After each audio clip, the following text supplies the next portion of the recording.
একদিন বাড়িতে কেউ ছিল না, তাই পাশের বাড়ির এক আন্টি আমাকে তার বাড়িতে ডাকলেন। আমি ভাবলাম হয়তো তার কোনো কাজে সাহায্য দরকার, তাই আমি তার বাড়িতে গেলাম। সেখানে গিয়ে দেখি আন্টি লাল রং এর একটি সুন্দর শাড়ি পরে আছেন। এই শাড়িতে তাকে অনেক সুন্দর আর আকর্ষণীয় লাগছিল। তিনি আমাকে তার ঘরের ভিতরে নিয়ে গেলেন। তিনি বললেন, আমার বাসায় কেউ নেই, তাই তোমার একটু সাহায্য দরকার। তোমাকে কিছু নতুন বিষয় শিখাবো। তার কথাগুলো শুনে আমি কিছুটা অবাক হলাম, কিন্তু পরে বুঝলাম তিনি আমাকে কিছু কাজে সাহায্য করতে বলছেন। দিনভর ভীষণ ক্লান্ত ছিলাম, তাই আন্টি আমাকে তার ঘরে বিশ্রাম নিতে বলল। বিছানায় শুয়ে পড়তেই আমি গভীর ঘুমে আচ্ছন্ন হয়ে গেলাম। সকালে ঘুম ভাঙতেই দেখলাম দীপ্তি আন্টি আমার পাশে শুয়ে আছে, তার হাত আমার বুকের উপর রাখা। এমন অবস্থায় তাকে দেখে আমি একটু দূরে সরে গেলাম। মনে হলো হয়তো রাতে ঠান্ডা লাগায় সে পাশেই এসে শুয়ে পড়েছে, আর ঘুমের ঘোরে আমি তা বুঝতেই পারিনি। যেই আমি উঠলাম, আন্টিরও ঘুম ভাঙল। তখন আমি তাকে বললাম, দীপ্তি আন্টি, তুমি আমার পাশে কেন শুয়েছিলে? দীপ্তি আন্টি জবাব দিল, আমি আসলে বাইরে সোফায় শুয়েছিলাম, কিন্তু রাতে খুব ঠান্ডা লাগছিল, তাই তোমার পাশে এসে শুয়ে পড়েছি। এই বলে আন্টি আমাকে, আমাদের নতুন বাড়ির নির্মাণ প্রায় শেষ হয়ে আসছিল, তাই আমি প্রায়ই সেটি দেখতে যেতাম। নতুন বাড়িটি আমাদের মূল বাড়ি থেকে প্রায় 15 কিলো দূরে ছিল। একদিন সেখানে কাজ দেখতে গিয়েছিলাম, তখন পাশের বাড়ির একজন আন্টি প্রায়ই আমাকে চা বা পানি খাওয়ার জন্য ডাকতেন। তার এই আন্তরিক আমন্ত্রণে একদিন আমি তার বাড়িতে গেলাম। সেই দিন তিনি আমার সাথে অনেক কথা বললেন এবং কিছু নতুন বিষয় আমার সাথে শেয়ার করলেন। পাশের বাড়ির আন্টি বেশ আত্মবিশ্বাসী ভঙ্গিতে কথা বলছিলেন এবং তার শাড়ি কিছুটা ভিন্নভাবে পরা ছিল। বাড়িতে ঢোকার পর তিনি আমাকে চা খাওয়ার জন্য জিজ্ঞেস করলেন। আমি বললাম, আমি চা খাই না, কিন্তু তিনি জোর দিয়েই চা বানিয়ে দিলেন। যখন তিনি আমাকে চা দিলেন, তখন তার হাত আমার হাতে হালকা করে স্পর্শ করল। সেই মুহূর্তে আমি কিছুটা অদ্ভুত কিছু অনুভব করলাম, তবে আমি তখনও বিষয়টিকে মজা হিসেবেই নিয়েছিলাম। এরপর তিনি বললেন, আজ তুমি ঠিক সময়ে এসেছ। বাসায় কেউ নেই, আমার একটু সাহায্য দরকার। আমি ভাবলাম হয়তো কোনো কাজের সহায়তা দরকার, কিন্তু পরে তিনি আমাকে তার ঘরের দিকে নিয়ে গেলেন। আমি কখনো ভাবিনি যে সেদিন এমন কিছু ঘটতে পারে। বন্ধুরা, আজকের গল্পটা অনেক বেশি স্পেশাল, তাই সবাই রেডি হয়ে যাও, কেউ মিস করো না। আর দয়া করে গল্পগুলো ভালো লাগলে ভিডিওটি লাইক, শেয়ার এবং চ্যানেলটি সাবস্ক্রাইব করো প্লিজ। আমি অরিন্দম, বয়স 22 বছর। আমাদের পরিবারের আর্থিক অবস্থা খুব ভালো ছিল না, তবে কঠোর পরিশ্রম করে আমি বেশ কিছু টাকা সঞ্চয় করতে পেরেছিলাম। আমার স্বপ্ন ছিল বাবা মাকে ছোট বাড়ি থেকে বের করে বড় একটি বাড়িতে নিয়ে আসার। আমাদের নতুন বাড়ির নির্মাণ প্রায় শেষ হয়ে আসছিল, তাই আমি প্রায়ই সেখানে যেতাম। একদিন আমি লক্ষ্য করলাম সামনের বাড়ির একজন 32 বছরের মহিলা আমাকে দেখছেন। আমি আমার কাজে ব্যস্ত থাকতাম, তবে যখনই তাকাতাম দেখতাম তিনি আমাকে গভীরভাবে দেখছেন। একদিন তিনি হাতের ইশারায় আমাকে ডাকলেন। আমি তার কাছে গেলে তিনি হেসে বললেন, কি, নতুন বাড়িতে কবে উঠছ? তোমাদের বাড়ির কাজ কবে শেষ হবে? এভাবে আমাদের আলাপ শুরু হলো। তার নাম ছিল দীপ্তি। আমি প্রথমে তাকে আন্টি বলে সম্বোধন করেছিলাম। দীপ্তি আন্টি আমাকে প্রায়ই দেখতেন। তার বাড়ি আমাদের নতুন বাড়ির সামনেই ছিল, তবে খুবই সাধারণ একটা বাড়ি ছিল। তিনি সাধারণ জীবনযাপন করতেন এবং সবসময় শাড়ি পরতেন, যা তাকে আরও আকর্ষণীয় করে তুলত। যেহেতু কিছুদিন পর আমরাও ওই এলাকায় বসবাস করব, তাই মাঝে মধ্যে তার সাথে কথা হতো, তবে এর বেশি কিছুতে আমার আগ্রহ ছিল না। আমি 22 বছর বয়সী একজন তরুণ, আর দীপ্তি একজন 32 বছরের মহিলা। একদিন যখন আমাদের নতুন বাড়ির নির্মাণ কাজ চলছিল, আমি সেখানেই একটি চেয়ারে বসেছিলাম। ঠিক তখনই দীপ্তি আন্টি সন্ধ্যায় আমার জন্য 1 কাপ চা নিয়ে আসলেন। তিনি বললেন, সকালে থেকে দেখছি তুমি খুব মনোযোগ দিয়ে তোমার বাড়ির কাজ দেখছ। দীপ্তি আন্টির এই আন্তরিক আচরণে আমি মুগ্ধ হলাম, কারণ এমন ভালো প্রতিবেশী আমাদেরও প্রয়োজন ছিল। তার কথাবার্তা অনেক সুন্দর ছিল। আমার বাবা মা অনেক কঠিন সময় পার করেছেন এবং অনেক পরিশ্রম করে আমাকে পড়াশোনা করিয়েছেন। আমাদের পরিবারে আমি, আমার বাবা মা এবং আমার 15 বছর বয়সী ছোট ভাই ছিল। সম্প্রতি আমি আমার ছোট ভাইকে অন্য শহরের একটি কলেজে ভর্তি করিয়েছি এবং সে এখন সেখানে পড়াশোনা করছে। নতুন বাড়ির নির্মাণের বিষয়ে বাড়ির কারোই সঠিক ধারণা ছিল না। আমার পড়াশোনা শেষ হওয়ার পরপরই আমি একটি চাকরি শুরু করি। কিছু মাস চাকরি করার পর আমি নিজের ব্যবসা শুরু করি।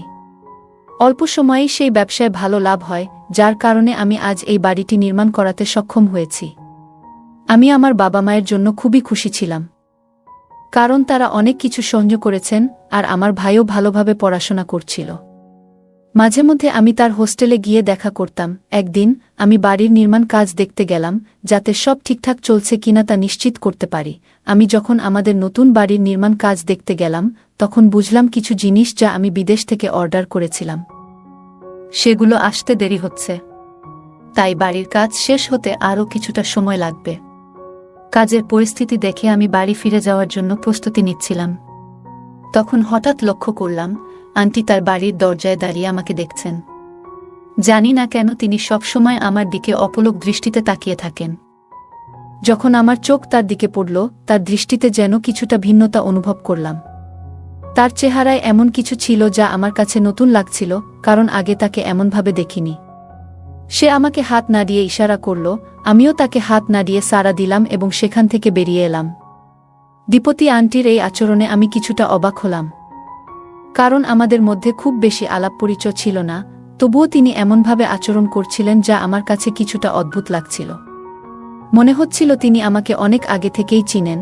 আমি যখনই নতুন বাড়ির নির্মাণস্থলে যেতাম, দীপ্তি আন্টি আমার সাথে কথা না বলে থাকতে পারতেন না। প্রতিবারই তিনি আমাকে চা বা নাস্তার জন্য ডাকতেন, তবে আমি সবসময় কোনো না কোনো অজুহাতে তাকে এড়িয়ে যেতাম। কয়েকদিন পর একদিন আমি আবার বাড়ির কাজ দেখতে বেরোলাম। তখন হঠাৎ করে প্রবল বৃষ্টি শুরু হলো। বৃষ্টি এতটাই জোরে হচ্ছিল যে গাড়ি চালাতে সামনের কিছুই দেখতে পাচ্ছিলাম না। ধীরে ধীরে যখন আমি বাড়ির কাছে পৌঁছালাম, তখন দেখলাম একটি ভয়ানক দৃশ্য। বাড়ির একটি দেওয়াল বৃষ্টির পানিতে ধসে পড়ে গেছে। নির্মাণ কাজ এখনও অসমাপ্ত ছিল, তাই বৃষ্টির তীব্রতা সেই কাঁচা কাজটি সহ্য করতে পারেনি। এই ক্ষতি দেখে আমি খুবই হতাশ হয়ে পড়লাম। বৃষ্টির কারণে সেই সময়ের সব শ্রমিকও চলে গিয়েছিল। আমি কোনো আশ্রয় খুঁজতে বাড়ির একটি অংশের পেছনে দাঁড়ালাম। বৃষ্টি এতটাই তীব্র ছিল যে বাড়ি ফেরার জন্য অপেক্ষা করা ছাড়া আর কোনো উপায় ছিল না।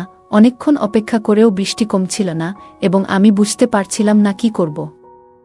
তখন বাড়িতে ফোন দেওয়ার চেষ্টা করলাম, কিন্তু নেটওয়ার্ক সমস্যার কারণে ফোন লাগছিল না। কিছুক্ষণ পরে হঠাৎ দেখি দীপ্তি আন্টি সামনের দিক থেকে ছাতা হাতে আমার দিকে আসছেন। সন্ধ্যা নেমে এসেছিল আর বৃষ্টির কারণে চারপাশ অন্ধকার ছিল। আন্টি এই হঠাৎ উপস্থিতি আমাকে কিছুটা অবাক করল। আন্টি একটি হাতে ছাতা এবং অন্য হাতে টর্চ নিয়ে ধীরে ধীরে আমার দিকে আসছিলেন। টর্চের আলো আমি তাকে স্পষ্টভাবে দেখতে পেলাম। সেই মৃদু আলোতে আন্টি একেবারেই আলাদা লাগছিল। সাধারণত তাকে শাড়িতে দেখতাম, কিন্তু আজ তিনি আধুনিক পোশাকে ছিলেন এবং তার ঠোঁটে লাল লিপস্টিক ঝলমল করছিল। এই নতুন রূপে তাকে আগে কখনো দেখিনি এবং তার দিকে তাকিয়ে আমি বিস্ময়ে তাকিয়ে রইলাম। ছাতাটি ছোট হওয়ায় তার শরীর কিছুটা ভিজে গিয়েছিল, আর সেই ভেজা অবস্থা তাকে আরও আকর্ষণীয় করে তুলেছিল। তাকে দেখে আমার দৃষ্টি বদলে যেতে থাকল। এত সুন্দর কাউকে আমি আগে কখনো দেখিনি। আন্টি এসে আমার হাত ধরলেন এবং কিছু না বলেই আমাকে তার বাড়ির দিকে নিয়ে যেতে লাগলেন। আমি কিছু না বলে তার পেছনে পেছনে চলতে থাকলাম। তিনি সামনে ছিলেন আর আমি পেছনে। তার প্রতিটি ভঙ্গিমা আমাকে মুগ্ধ করছিল। আগে কখনোই কোনো নারীর প্রতি এমন অনুভূতি জন্মায়নি আমার। আজ যেন নিজের আবেগ সামলানো কঠিন হয়ে পড়ল। দীপ্তি আন্টির উপস্থিতি, তার সৌন্দর্য আর এই বৃষ্টি, সবকিছু একসঙ্গে মিলে আমার মনে অদ্ভুত একটা প্রভাব ফেলছিল। ঠিক তখনই দীপ্তি আন্টি হঠাৎ আমার দিকে তাকিয়ে বললেন, অরিন্দম, বৃষ্টির মধ্যে এভাবে কি করছো তুমি? এমন মুষলধারে বৃষ্টি হচ্ছে, এখানে থেমে থাকাটা কি ঠিক? আমি দীপ্তি আন্টিকে বললাম, আমি আসলে বৃষ্টি কমার অপেক্ষা করছি, কারণ বাড়ি ফিরে যেতে অনেক দেরি হয়ে যাবে। এত জোরে বৃষ্টি হচ্ছে যে এখানেই দাঁড়িয়ে থাকতে বাধ্য হচ্ছি। আন্টি হাসতে হাসতে বললেন, অরিন্দম, আমি তোমার প্রতিবেশী। তুমি আমার সাহায্য নিতে পারো। প্রতিবেশীরা যদি কঠিন সময়ে পাশে না থাকে, তবে কবে থাকবে? আমি মুচকি হেসে তার কথা শুনছিলাম। তিনি বললেন, এ বাড়িকে নিজেরই মনে করো। কথা বলতে বলতে আমি নিচের দিকে তাকিয়েছিলাম, তবে যখন তার দিকে তাকালাম, তার রূপ দেখে আমার মধ্যে অদ্ভুত অনুভূতি হল। দীপ্তি আন্টির সৌন্দর্য আমাকে মুগ্ধ করছিল। তবে আমি নিজেকে সামলে নিলাম, কারণ জানতাম আন্টির বিয়ে হয়েছে। তখন আমি তাকে বললাম, আন্টি, আপনার সাহায্যের জন্য ধন্যবাদ। আন্টি হাসতে হাসতে বললেন, আমাকে আন্টি বলো না, এবং ভবিষ্যতে যদি কখনো আমার কোনো সাহায্য লাগে, তুমি করবে তো? আমি মাথা নেড়ে সম্মতি জানালাম। বৃষ্টিতে ভিজে গিয়েছিলাম আর ঠান্ডায় কাঁপছিলাম। দীপ্তি তখন আমার দিকে এগিয়ে এসে আমার শার্ট খুলে দেওয়ার চেষ্টা করলেন এবং তার স্পর্শে আমার শরীরের মধ্যে এক অদ্ভুত অনুভূতি জেগে উঠল। সেই মুহূর্তটি আমাকে অবাক করছিল, তবে আমি নিজেকে নিয়ন্ত্রণে রাখার চেষ্টা করছিলাম। আমি তখন বেশ দোটানায় পড়ে গিয়েছিলাম, বুঝে উঠতে পারছিলাম না ঠিক কী করব। দীপ্তি আন্টির আচরণ কিছুটা অপ্রত্যাশিত মনে হচ্ছিল, বিশেষত তার স্পর্শে যেন একটা অদ্ভুত অনুভূতি হচ্ছিল। তবে আমি নিজেকে সামলে নিয়ে শান্তভাবে বললাম, আন্টি, দয়া করে একটু থামুন। আমার প্রশ্ন তোলার পর দীপ্তি আন্টি হেসে বললেন, অরিন্দম, কোনো চিন্তা করো না। তোমার জামাটা পুরো ভিজে গেছে, ঠান্ডা লেগে যেতে পারে। আমি তোমাকে আমার স্বামীর একটা শার্ট এনে দিচ্ছি, সেটা পরে নাও। আন্টি আমাকে সাহায্য করছিলেন, সবকিছু স্বাভাবিক ছিল যতক্ষণ না তিনি আমার শার্ট খোলার চেষ্টা করলেন। তখনই আমার মনে কিছুটা অস্বস্তি হল। আমি ধীরে ধীরে একপাশে সরে গিয়ে একটু দূরত্ব তৈরি করলাম। তিনি এরপর আরও কয়েকটা শার্ট নিয়ে এলেন, কিন্তু সেগুলোর কোনোটাই আমার গায়ে ঠিকমতো ফিট হচ্ছিল না। তখন আমি বিনয়ের সঙ্গে বললাম, আচ্ছা, আপনার কাছে যদি কোনো কাঁথা বা কম্বল থাকে সেটা দিলেই হবে। আন্টি আমাকে একটি কাঁথা এনে দিলেন এবং আমি সেটি নিয়ে তার বাড়ির সোফায় বসে পড়লাম। ঘড়ির দিকে তাকিয়ে দেখি রাত 11টা বেজে গেছে। বাড়ি ফেরার অনেক দেরি হয়ে গেছে। কিছুক্ষণ পর দীপ্তি আন্টি গরম স্যুপ নিয়ে এসে বললেন, অরিন্দম, এই স্যুপটা খেয়ে নাও, তোমার ভালো লাগবে। আমি তার হাত থেকে স্যুপ নিয়ে খেতে শুরু করলাম। মনিকার আতিথেয়তা আমার বেশ ভালো লাগছিল, আর স্যুপটা বেশ মজার ছিল। আমি সত্যিই জানতাম না যে প্রতিবেশী এতটা ভালো হতে পারেন। স্যুপ খেয়ে কিছুটা স্বস্তি অনুভব করছিলাম, কারণ তখন একটু ক্ষুধাও লেগেছিল। স্যুপ খাওয়ার সময় আন্টি আমার সামনে বসেছিলেন, আর আমার মন বারবার তার দিকে চলে যাচ্ছিল। তার সৌন্দর্য আমাকে একদম মুগ্ধ করে ফেলেছিল। এই সময়ে দীপ্তি বললেন, অরিন্দম, এখন তোমার বাড়ি যেতে অনেক দেরি হয়ে যাবে, তাই আজ রাতটা এখানেই থেকে যাও। আর কোনো চিন্তা করো না, আমি তোমার পুরো খেয়াল রাখব। দীপ্তি আন্টির প্রতিটি কথা আমার মনে মধুর মতো লাগছিল, কারণ তার কণ্ঠ ছিল এতটাই মিষ্টি। তাকে দেখে আমার মনে হচ্ছিল, যদি আমার স্ত্রীও এমনই হতেন। আমি বিয়ে করলে এমনি একজনকেই বিয়ে করব। এসব আমি মনে মনে ভাবছিলাম। আমি যখন নানা চিন্তায় ডুবেছিলাম, তখন দীপ্তি আন্টি আমার কাছে এসে দাঁড়ালেন। তিনি এক হাতে আমার কাঁধে আলতো করে স্পর্শ করলেন এবং অন্য হাতে আমার ভেজা চুলে হাত বুলিয়ে বললেন, তোমার চুলও বেশ ভিজে গেছে। তারপর চুলের পানি মুছে দিতে শুরু করলেন। তার আচরণ তখন বেশ স্বস্তিদায়ক লাগছিল, কিন্তু আমার মন একদিকে মনে করাচ্ছিল, তিনি একজন বিবাহিত মানুষ এবং আমাকে সাহায্য করছেন, তাই আমি এর কোনো ভিন্ন অর্থ বের করা ঠিক হবে না। আমি তার সাথে সম্মানের সাথে কথা বলছিলাম। আমি তাকে বললাম, তোমার বাসায় থাকাটা আমার কাছে ঠিক মনে হচ্ছে না, কিন্তু আজকের রাতটা থেকে যাব। তাছাড়া কোনো উপায় নেই। তবে ভোরেই বাড়ি ফিরে যাব। বৃষ্টি থামার নাম নিচ্ছিল না, আর সেই বৃষ্টি যেন আমাদের এই সাক্ষাতের মূল কারণ হয়ে উঠেছিল। আমি ভাবছিলাম যে এটা হয়তো দীপ্তি আন্টির দিক থেকে কিছুটা সাহায্য ছিল। তবে আমি জানতাম না যে রাতের সেই ঘটনার ফলে আমার জীবনে এক নতুন অভিজ্ঞতা হতে চলেছে। দিনভর ভীষণ ক্লান্ত ছিলাম, তাই দীপ্তি আমাকে তার ঘরে বিশ্রাম নিতে বলল। বিছানায় শুয়ে পড়তেই আমি গভীর ঘুমে আচ্ছন্ন হয়ে গেলাম। সকালে ঘুম ভাঙতেই দেখলাম দীপ্তি আন্টি আমার পাশে শুয়ে আছে, তার হাত আমার বুকের উপর রাখা। এমন অবস্থায় তাকে দেখে আমি একটু দূরে সরে গেলাম। মনে হলো হয়তো রাতে ঠান্ডা লাগায় সে পাশেই এসে শুয়ে পড়েছে। আর ঘুমের ঘোরে আমি তা বুঝতেই পারিনি। যেই আমি উঠলাম, দীপ্তি আন্টিও ঘুম ভাঙল। তখন আমি তাকে বললাম, আন্টি, তুমি আমার পাশে কেন শুয়েছিলে? দীপ্তি আন্টি জবাব দিল, আমি আসলে বাইরে সোফায় শুয়েছিলাম, কিন্তু রাতে খুব ঠান্ডা লাগছিল, তাই তোমার পাশে এসে শুয়ে পড়েছি। আমি তখন আমার শার্ট খুঁজতে লাগলাম, দেখি শার্টটা হোলে পড়ে আছে। শার্ট পরে আমি তাড়াতাড়ি তার ঘর থেকে বেরিয়ে পড়লাম এবং গাড়িতে উঠে বাড়ির দিকে রওনা দিলাম। বাড়িতে পৌঁছে মাকে জানালাম যে রাতে প্রচণ্ড বৃষ্টি হচ্ছিল, তাই নতুন বাড়ির হোলে থাকতে হয়েছিল। আমি কিছুক্ষণ থেমে গিয়েছিলাম স্নান করার জন্য। বাথরুমে গিয়ে যখন শার্ট খুললাম, তখন আয়নায় যা দেখলাম তাতে আমি পুরোপুরি হতবাক হয়ে গেলাম। ভালো করে তাকাতেই বুঝতে পারলাম আমার বুকে লিপস্টিকের দাগ। আমি কিছুতেই বুঝতে পারছিলাম না এটা কিভাবে হলো বা কখন ঘটল। অনেক প্রশ্ন আমার মাথায় ঘুরপাক খেতে লাগলো। আমি ভাবছিলাম হয়তো দীপ্তি আন্টি আমাকে যে স্যুপ খাইয়েছিল, তার কারণে আমি গভীর ঘুমে আচ্ছন্ন হয়ে পড়েছিলাম। সেই ঘুমের মধ্যে কি এমন কিছু ঘটেছে যা আমি টের পাইনি? রাতের সেই পরিবেশ কিছুটা উত্তেজনাপূর্ণ ছিল, তবে দীপতি বিবাহিত, তাই আমি নিজের মনকে নিয়ন্ত্রণে রেখেছিলাম। কিন্তু যে ঘটনা ঘটেছিল তা থেকে বোঝা যাচ্ছিল হয়তো দীপ্তি আন্টি মনেও একই ধরনের চিন্তা ছিল। তিনি হয়তো আমাকে নিয়ে ভাবতেন। সেই দিন আমার সব কাজ শেষ করলাম, কিন্তু সারাদিন ধরে দীপ্তি আন্টির কথা, আগের রাতের স্মৃতি বারবার মাথায় ঘুরতে লাগল। তার আচরণও কিছুটা রহস্যময় ছিল, যেন সে কিছু বলতে চাইছে। আমার মনেও তাকে নিয়ে অনেক কথা জমা হচ্ছিল, কিন্তু আমি কিছু বলতে পারছিলাম না। সেই সুযোগটাই আমি পাচ্ছিলাম না। 2 দিন পর আমি বাড়ির কাজ দেখতে গেলাম। সেখানে গিয়ে দেখলাম মিস্ত্রিরা বাড়ির দেয়ালগুলো আবার ঠিকঠাক করে দিয়েছে। বৃষ্টি 2 দিন ধরেই বন্ধ ছিল। আমি দীপ্তি আন্টির বাড়ির দিকে তাকালাম, কিন্তু বাড়ির দরজা বন্ধ। সাধারণত যখনই আমি সেখানে যেতাম, দীপতি আন্টি আশেপাশে থাকত। আজ তাকে কোথাও দেখা গেল না। চারপাশে তাকালাম, কিন্তু কোনো খোঁজ পেলাম না। শেষে আমি তার বাড়ির দরজার কাছে গেলাম। তখন তাকে দেখার জন্য একটা অস্থিরতা কাজ করছিল। তার বাড়ির কাছে পৌঁছাতেই ভেতর থেকে কিছু পুরুষদের কথা শোনার মতো লাগল। আমার মনে হলো হয়তো অতিথিরা এসেছে। তাই আমি ফিরে যাওয়াই ভালো মনে করলাম। আমার মন যদিও অস্থির হয়েছিল, কারণ সেই দিনের পরে আন্টি দেখার আকাঙ্ক্ষা আরও বেড়ে গিয়েছিল। সারাদিন অপেক্ষা করলাম, কিন্তু দীপ্তি আন্টি আর বের হলো না।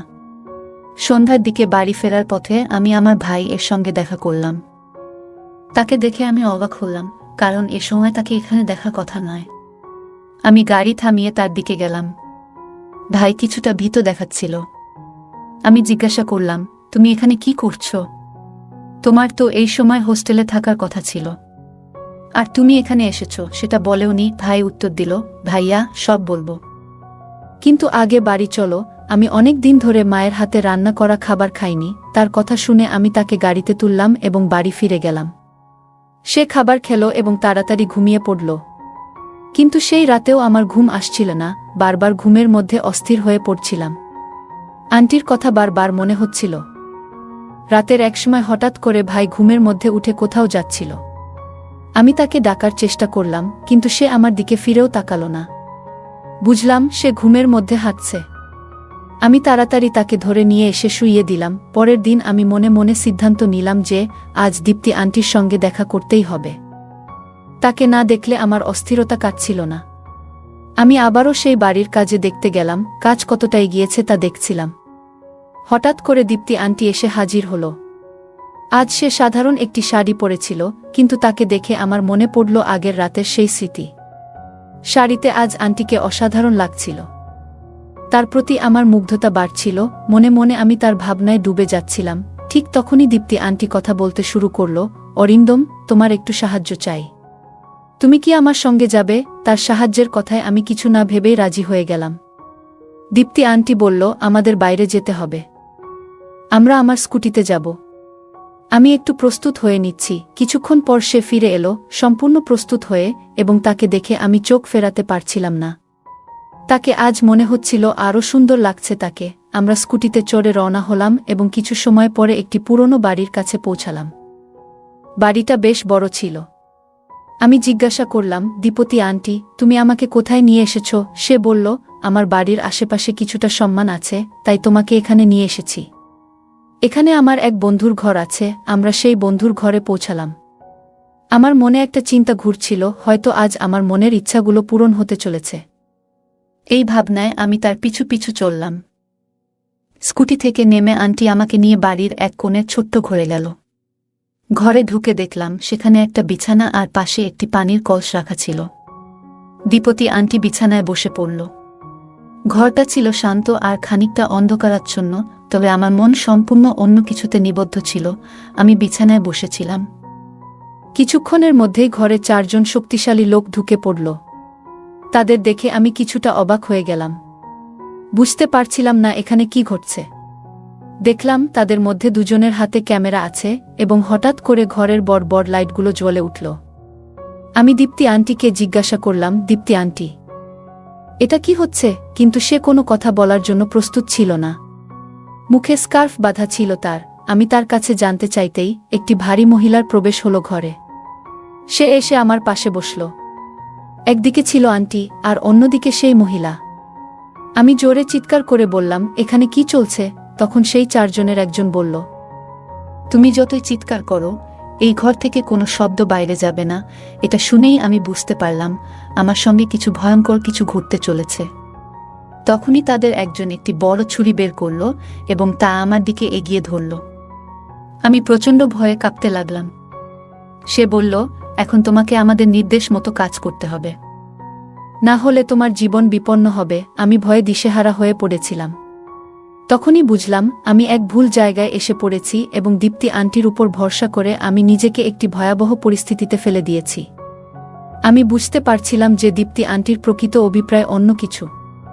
সেই মহিলা এবং আন্টি আমার সাথে অদ্ভুত আচরণ করতে লাগলেন, আর ক্যামেরা হাতে থাকা লোকগুলো সেই মুহূর্তগুলো বন্দি করতে শুরু করল। তখনই আমার মনে হলো আমি একটা ফাঁদে আটকে গেছি। ঠিক সেই মুহূর্তে কেউ বাইরে থেকে দরজায় জোরে ধাক্কা দিল। দরজা খোলেনি, তাই সেটি ভেঙে ফেলা হলো। পুলিশ ঘরে ঢুকতেই দীপ্তি আন্টি ভয়ে থরথর করতে লাগল। পুলিশ এসে সেই লোকগুলোকে গ্রেপ্তার করল। তারা আসলে একটি চক্রের সদস্য ছিল, যারা নারীদের ফাঁদে ফেলে তরুণদের থেকে অর্থ আদায় করত। দীপ্তি আন্টি আগেও এমন অনেক কাজ করেছে, আর আমার ছোট ভাই ও এই প্রতারণার শিকার হয়েছিল। এই কারণেই আমরা দীপ্তি আন্টিকে ধরার জন্য পরিকল্পনা করেছিলাম। আমার ভাই আমাকে সবকিছু খুলে বলেছিল, কিভাবে আন্টি তাকে ফাঁদে ফেলেছিল। সে হোস্টেল থেকে ফেরার পথে দীপ্তি আন্টির সঙ্গে পরিচিত হয়েছিল এবং ধীরে ধীরে প্রতারণার শিকার হয়। আসলে দীপ্তি আন্টির আসল নাম দীপ্তি নয়। সে এবং তার দল যুবকদের ফাঁদে ফেলে তাদের কাছ থেকে টাকা আদায় করত। আমি পুরো বিষয়টি পুলিশকে জানাই এবং পুলিশ আমাদের সাহায্যে এই চক্রটিকে ধরার জন্য একটি পরিকল্পনা তৈরি করে। দীপ্তি আমার ভাই এর সঙ্গেও এমন একটি ভিডিও ধারণ করেছিল এবং তার কাছ থেকে প্রচুর টাকা দাবি করেছিল। আমার ভাই কিছু টাকা দিয়েছিল, কিন্তু তারা তাতে সন্তুষ্ট হয়নি। তারা আমার ভাইকে ব্ল্যাকমেইল করতে থাকে এবং আরও অর্থ আদায়ের চেষ্টা করছিল। আমার ভাই এ ঘটনা আমাকে গভীরভাবে নাড়া দিয়েছিল। রাতের বেলা যখন আমি আমার ভাইকে বাড়িতে নিয়ে এসেছিলাম, তখন দেখলাম সে এক কোণে বসে কাঁদছে। আমি তাকে সান্ত্বনা দিয়ে সব কথা জিজ্ঞাসা করলাম। অনেক সাহস সঞ্চয় করে সে আমাকে পুরো ঘটনা জানালো। তার সেই সাহসের কারণেই আমি দীপ্তি এই প্রতারণামূলক চক্রের পর্দা ফাঁস করতে পেরেছিলাম। আমাদের বাড়ির সামনে যে বাড়িটা দীপ্তি ভাড়া নিয়েছিল, সেটাও সে ভুয়া পরিচয় ব্যবহার করে ভাড়া নিয়েছিল। আমার ভাই এই ঘটনাটি তার জীবনে বড়সড় মানসিক আঘাত হেনেছে, যার জন্য সে ডিপ্রেশনে চলে গিয়েছিল। তাকে সুস্থ করতে অনেক সময় লেগেছিল। দীপতি এবং তার চক্রকে আমি আইনের আওতায় এনে ভালোভাবে শাস্তি দিতে পেরেছিলাম। সময়মতো সত্যটা জানতে পারায় আমি আমার ভাইকে এই ভয়ঙ্কর পরিস্থিতি থেকে উদ্ধার করতে সক্ষম হয়েছিলাম। নইলে তার জীবনে কি ঘটতে পারত তা ভাবতেই ভয় লাগে। দীপ্তির এই চক্র সম্পর্কে জানার পর আরও অনেক তরুণ এগিয়ে এসে তাদের অভিজ্ঞতা শেয়ার করেছিল। অনেকেই এই ধরনের প্রতারণার শিকার হয়েছিল। বন্ধুরা, মনে রাখবেন, কারো মিষ্টি কথায় সহজেই বিশ্বাস করবেন না। অজানা লোকের উপর তাড়াতাড়ি বিশ্বাস করা বিপজ্জনক হতে পারে। আপনার সরলতার সুযোগ নিতে কিছু লোক সর্বদা প্রস্তুত থাকে। তাই সজাগ থাকুন, যাতে আপনার জীবনে অরিন্দমের মতো পরিস্থিতি না আসে। বন্ধুরা, যদি এই গল্পটি ভালো লেগে থাকে, তাহলে দয়া করে ভিডিওটি লাইক করুন এবং আমাদের চ্যানেলটি সাবস্ক্রাইব করুন। পাশে থাকা বেল আইকনটি প্রেস করুন, যাতে করে আমরা যখনই নতুন ভিডিও আপলোড করি, তার নোটিফিকেশন সবার আগে আপনার কাছে পৌঁছে যায়। ধন্যবাদ। দেখা হবে আমাদের পরবর্তী ভিডিওতে।